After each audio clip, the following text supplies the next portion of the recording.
গোপন সংবাদের ভিত্তিতে তেলিয়ামুড়া থানার পুলিশ তেলিয়ামুড়া থানার অন্তর্গত তুইকর্মা এলাকা থেকে 2টি দেশি বন্দুক, বুলেট এবং কিছু অস্ত্র উদ্ধার করতে সক্ষম হয়। পুলিশের বক্তব্য অনুযায়ী সূত্রে প্রাপ্ত খবরের ভিত্তিতে সংশ্লিষ্ট এলাকায় অভিযান সংগঠিত করে কোনো একটা রাস্তার পাশে ব্যাগের মধ্যে রেখে দেওয়া অবস্থায় এই অস্ত্রগুলো উদ্ধার করা হয়েছে। এই অস্ত্রগুলোর পেছনে কি রহস্য আছে তা উদ্ঘাটন পুলিশি তদন্তে হয়তো সম্ভব।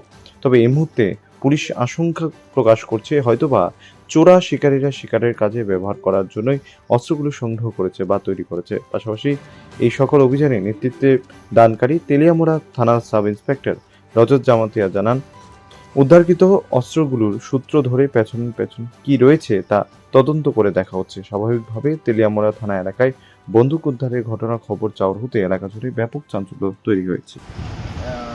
We got an information based on the secondary information. We went to a place called Tikormo, and there beside the road there is one drain, and under that drain it was kept in a sack, yellow color sack, and we recovered from that place. কয়টা বন্ধু? To country made gun. সঙ্গে কি কি পাওয়া গেছে?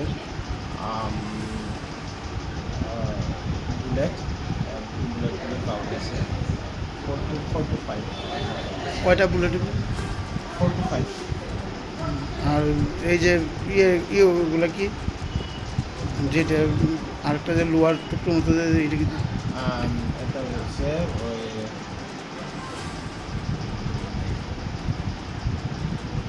বুলেটের যে খুল এইসব ভিতরে ঢুকায় মানে ওই যে পাইপ আছে, পাইপের ঢুকাইয়া মানে এটি কি স্যার মনে হয় যে মানে কোনখানের মানে কি কোনো শিকারীর বা না কারোর? মানে শিকারি মোস্ট প্রবলেবলি